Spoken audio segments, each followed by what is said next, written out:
Dans le souci permanent de contribuer universellement au bien-être de l'humanité par les substances biologiques naturelles, l'ONG Savoie d'Afrique Plus et SAP Laboproduction, dont les spécialités sont le foie et les organes de reproduction du consultant international en phytothérapie, le sachant Tokenglele, alias Dr Gampin, vous invite à consommer son complément alimentaire que voici. Gampin Siro est un complément alimentaire qui favorise la multiplication des cellules du foie et le bon fonctionnement du côlon. Il stimule par son action énergétique le désir sexuel en corrigeant les troubles érectiles, l'éjaculation précoce, augmente la libido et corrige la fatigue physique et mentale. Le siège est dans Cotonou à Zobo, non loin du 10e arrondissement. Contact plus 229 60 60 20 65 97 25 03 61 95 53 70 70.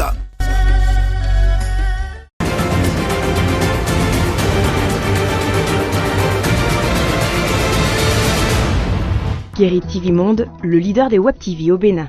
Un style vestimentaire à ne pas confondre à l'initiative Jeudi en Noir. Très heureux, mesdames et messieurs, de vous retrouver pour une nouvelle édition. Voici les titres du journal. Les travailleurs du Bénin vont se retrouver dans les rues de Cotonou samedi prochain pour protester contre la cherté de la vie. À suivre dans cette édition les réactions de quelques citoyens par rapport à cette initiative des centrales syndicales. Toujours dans le même contexte, la flambée du prix du maïs sur les marchés n'épargne ni les vendeurs ni les consommateurs. Dans un reportage réalisé par la rédaction de Guéry TV Monde ce mercredi même, vous suivrez donc leur ras-le-bol face à la situation. Et puis en interactualité, au Mali, une partie des otages enlevés la semaine dernière près de Bandiagara a été libérée et le tri n'a pas été fait au hasard. Voilà pour les sommaires, le développement dans un instant.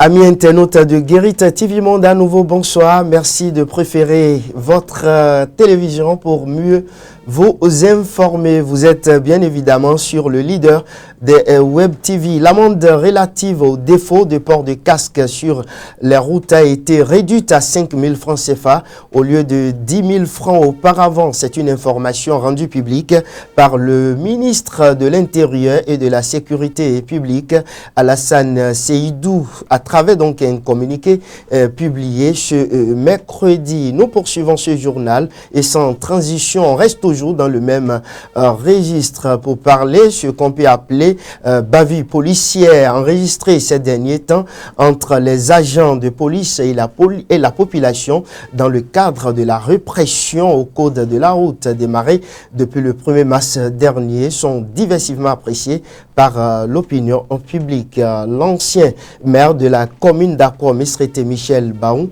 interviewé par Latifat Kowinou et Patrice Ayonton, s'exprime sur la question. Écoutons-le. Par rapport à cette question, nous devons d'abord remercier les policiers parce qu'aujourd'hui, les gens portent de casques. Est-ce que vous voyez? Parce que c'est de cette répression que des gens ont compris qu'il faut porter leur casque d'abord. Et quand vous portez de casque, ça vous protège. Et si vous ne portez pas, vous tombez, vous cassez la tête, on ne meurt pas deux fois. Donc c'est ça que le gouvernement veut éviter en demandant à la police de vulgariser cela. Et les gens ont pris le temps pour le dire. Normalement, tout le monde devait porter ce casque-là et respecter leur couloir. Il y va de la sécurité de tout un chacun. Maintenant, ceux à qui on a demandé la répression et qui sont devenus des brebis galeuses, c'est sûr que la loi est là pour les punir. Puisque nous avons une constitution que nous devons respecter. Donc la personne humaine est sacrée et inviolable. Le policier qui suit de formation, il devait le savoir, que les tricernes que nous voyons et certains qui n'ont rien à dire font de grands gueules, par rapport à ça, de cette triste scène-là, on ne doit pas répéter ça dans notre pays. Puisque c'est un pays de la démocratie, c'est un pays des droits de l'homme. Donc celui qui est allé à une école de police, qui a suivi une formation, il devait respecter les droits de l'homme. Donc nul ne pouvait porter de coups et blessures à quelqu'un. Sinon, si vous-même vous traitez ceux qui le font et vous les envoyez en prison, si vous faites de ces désordres-là, force doit rester à la loi. Donc pour moi, je condamne ces comportements-là et je condamne également ceux qui agressent les policiers. Si vous agressez, vous êtes passible d'aller en prison. C'est comme si le policier agresse, il est passible d'aller en prison parce qu'il n'a pas respecté la constitution de notre pays, parce qu'il n'a pas respecté ce que c'est que les droits de l'homme. La Confédération des syndicats autonomes du Bénin, CSA Bénin, la Confédération générale des travailleurs du Bénin, CGTB, et l'Union nationale des syndicats des travailleurs du Bénin, UNSTB, des centrales syndicales auxquelles se joint la Confédération des organisations syndicales indépendantes COSI Bénin, organise une marche de protestation contre la cherté de la vie. Que pensent les citoyens de la ville capitale de cette initiative prévue pour samedi prochain? Quelques-uns rencontrés dans la rue de Porto Novo livrent les impressions au micro de Fauziat Sefou et de Patrice Ayronton. Nous avons accueilli avec fierté cette information, malgré que nous ne soyons pas du même bord. Je crois que c'est quand même une bonne chose. Et s'il trouve que c'est maintenant que la situation est chaotique et qu'il faut faire quelque chose, tant mieux. La marche, oui, mais la marche, ce n'est pas seulement ça qui va régler le point, parce qu'il faut savoir que c'est des gens qui ne réagissent pas comme ça.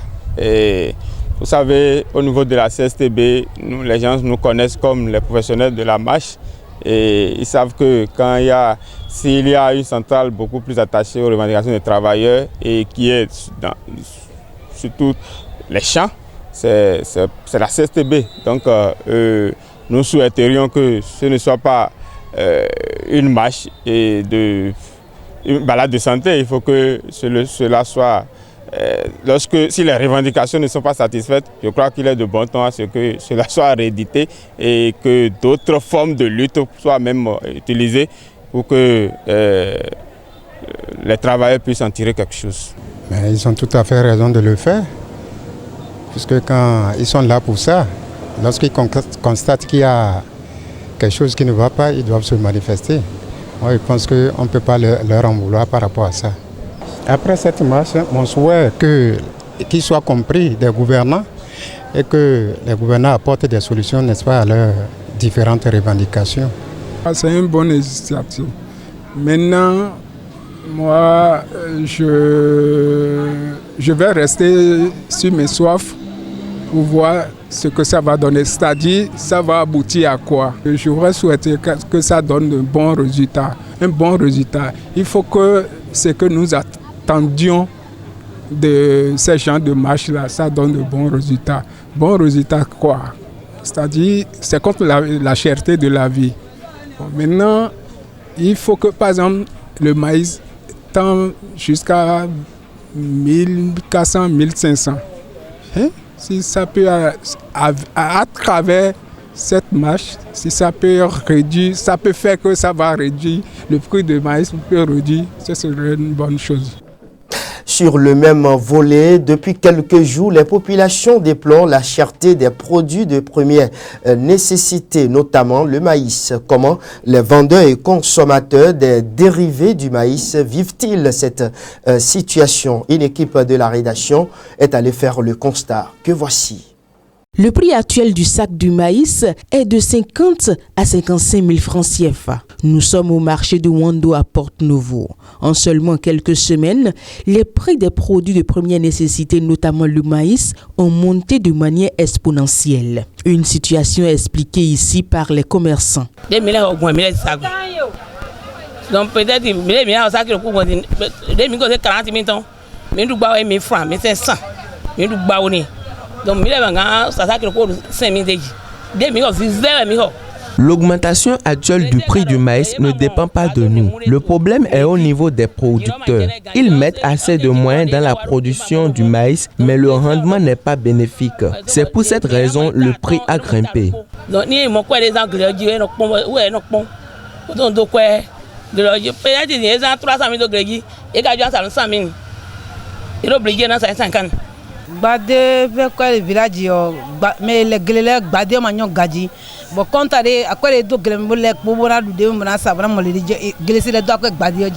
La vente du maïs est une chaîne. Si les producteurs nous vendent ça cher, nous, commerçants, nous devrions aussi revendre cher. C'est la faute aux producteurs. Aujourd'hui, la production n'est pas bonne. Nous sommes obligés de vendre le sac de maïs à 50 000, 55 000 francs. Cette augmentation du prix du maïs a un impact non négligeable sur les consommateurs. La quantité de la pâte a diminué. Ce n'est pas la faute à la bonne dame. C'est compte tenu de la cherté des produits au marché.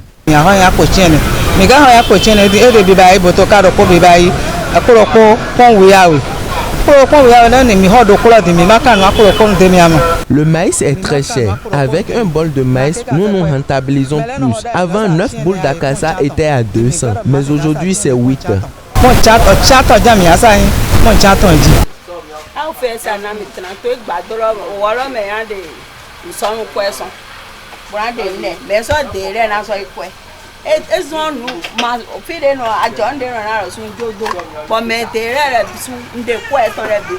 Les produits ont grimpé de prix au marché. Nous souffrons trop. Les clients n'acceptent pas la quantité de la pâte. Moi, je souffre trop dans mon activité.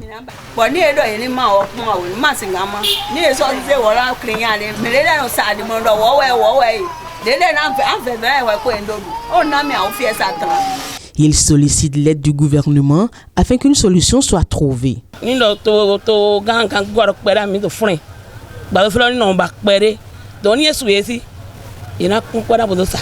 Nous implorons l'aide du chef de l'État pour revoir la situation.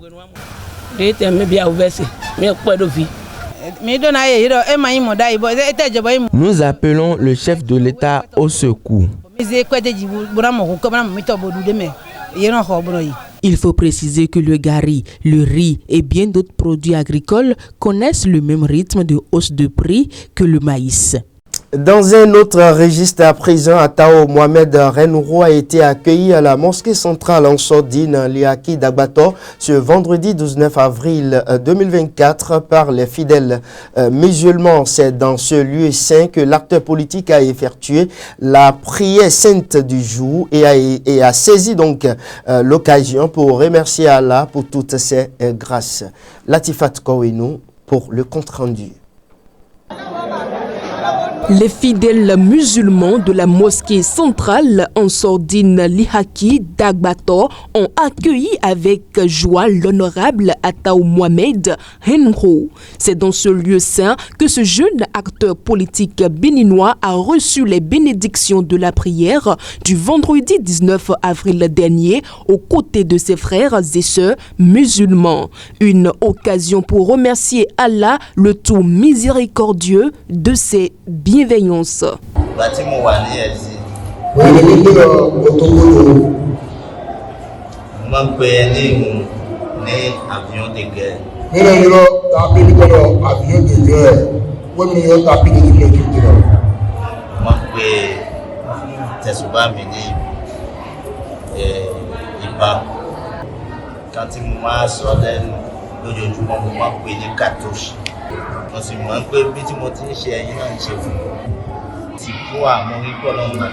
Atao Mohamed Rennouro a également exprimé toute sa reconnaissance à toutes les personnes qui l'ont assisté lors des difficultés qu'il a rencontrées au cours de son parcours politique.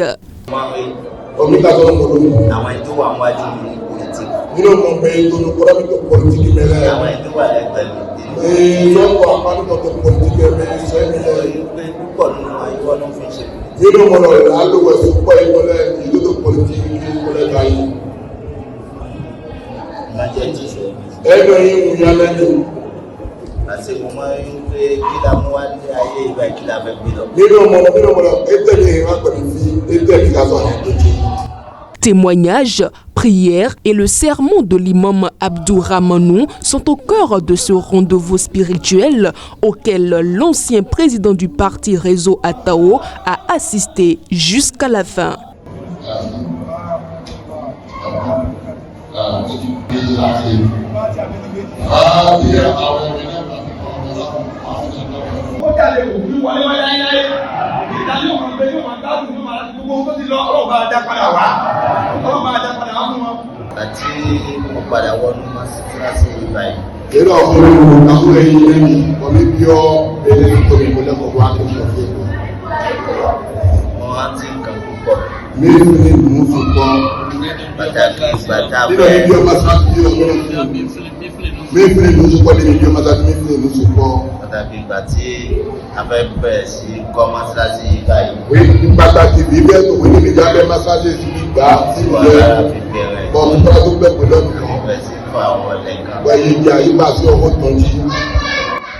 Heureux de la visite du député de la 6e et 7e législature, l'imam de la mosquée centrale du 3e arrondissement de Cotonou, Abdou Ramanou, a remercié son hôte pour sa visite tout en invoquant sur lui la protection et les bénédictions d'Allah.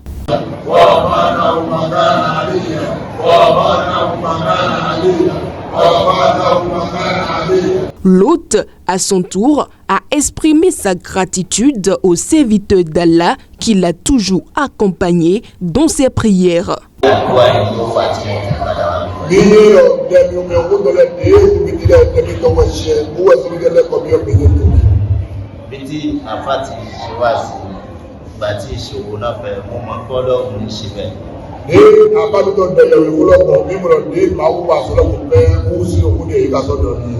Pour marquer son passage à la mosquée centrale en Sordine Lihaki d'Agbator, l'élu de la 15e circonscription électorale a offert un cadeau symbolique à l'imam Abdou Ramanou en guise de remerciement. Une autre brève dans ce 19h, le journaliste béninois Guy Komlan Dosouyovo, décédé le 18 avril 2024, sera inhumé le 2 mai prochain. L'ancien journaliste de la rédaction de l'hebdomadaire catholique La Croix, qu'il a intégré en 1992, a fait valoir ses droits à la retraite en décembre 2023. Jusqu'à sa mort, il était également correspondant de radio au Vatican au Bénin. Tout de suite, la page inter.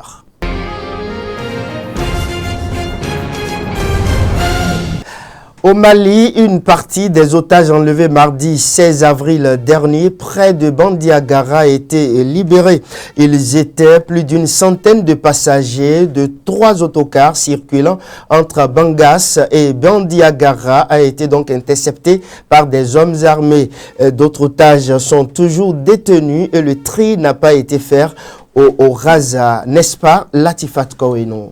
Les femmes et les enfants qui étaient à bord des 3 autocars interceptés ont été libérés sur le champ. Dans les jours qui ont suivi l'enlèvement, datant du mardi 16 avril, des hommes ont également retrouvé la liberté. Essentiellement des habitants de villages ayant conclu des accords locaux avec la Katiba Massina du groupe de soutien à l'islam et aux musulmans liés à Al-Qaïda.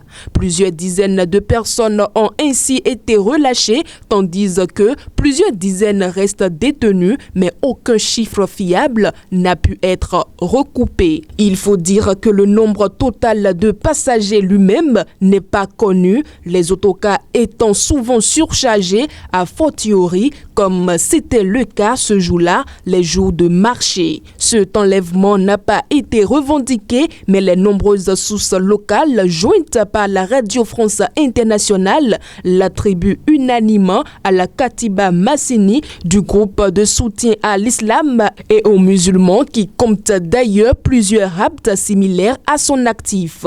Le précédent, le plus récent, remonte à novembre dernier. Les passagers des autocars interceptés à l'époque dans le même secteur avaient déjà été partiellement libérés selon la même logique.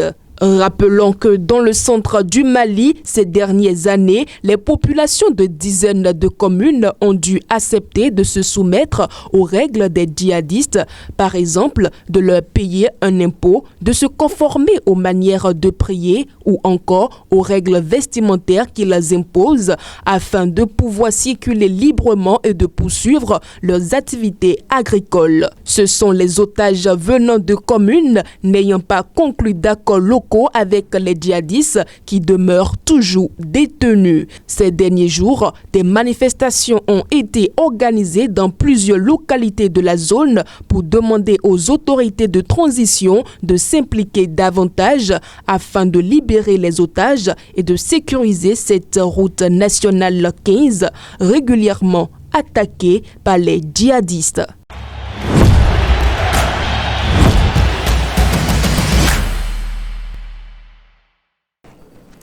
La page des sports, c'est tout de suite et maintenant. Dans ce 19, nous retrouvons Patrice Ayronton qui nous apprend dans la minute sportive que le président de la Fédération zambienne de football FAZ, André Kamanga, et son adjoint ont été arrêtés pour des délits liés au blanchiment d'argent. La nouvelle a été annoncée par la commission de lutte contre la drogue DEC ce mercredi 24 avril.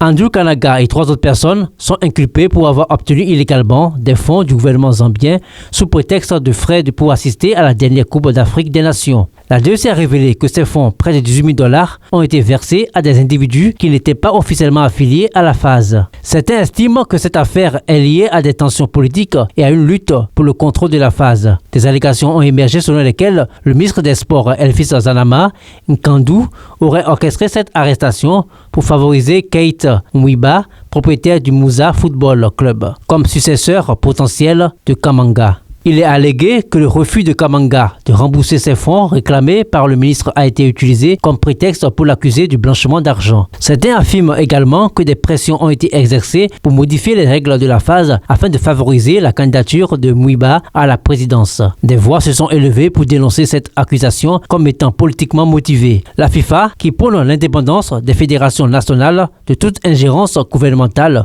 pourrait être amenée à se prononcer sur cette affaire. Merci à vous, Patrice Ayronton. Voilà pour l'essentiel de l'actualité. Très belle soirée à tous.